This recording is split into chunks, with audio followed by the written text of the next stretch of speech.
Hello বন্ধুরা, আজকে তোমরা তো আগের ভিডিওতে দেখলে কিভাবে এলভিটি চেক করা হয় আর কিভাবে ক্যাপাসিটার চেক করা হয়। তো এই ভিডিওতে আমরা দেখব কিভাবে এসির এয়ার সেন্সার চেক করা হয়। এটা হচ্ছে এসির মধ্যে লাগানো থাকে, দেখবে কুলিং কয়েলের মধ্যে এটা এয়ার সেন্সার, তো রুম টেম্পারেচার সেন্সার বলা হয়। তো এটা কিভাবে চেক করব, এটার পদ্ধতি আছে।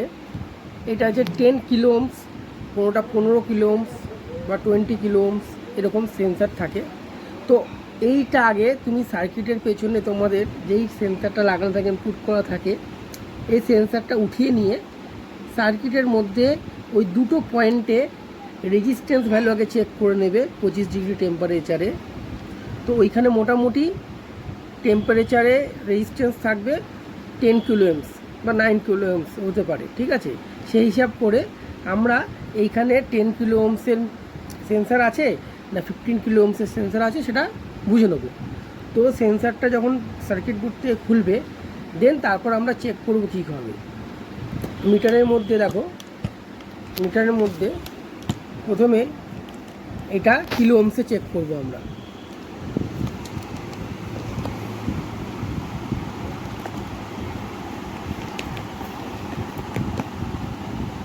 এটা অটোতে আছে। এইবার দেখো, এই দুটো প্রপ ধরলাম, এই দুটোর মধ্যে আমরা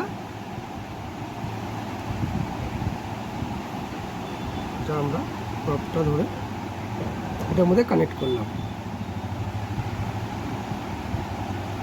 দেখো এখন টেম্পারেচার আছে মোটামুটি, ধরো বাইরের টেম্পারেচার 26-26 মতনই আছে।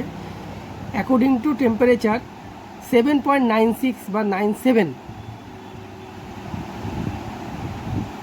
8.0708 কিলো ওহমস দেখাচ্ছে।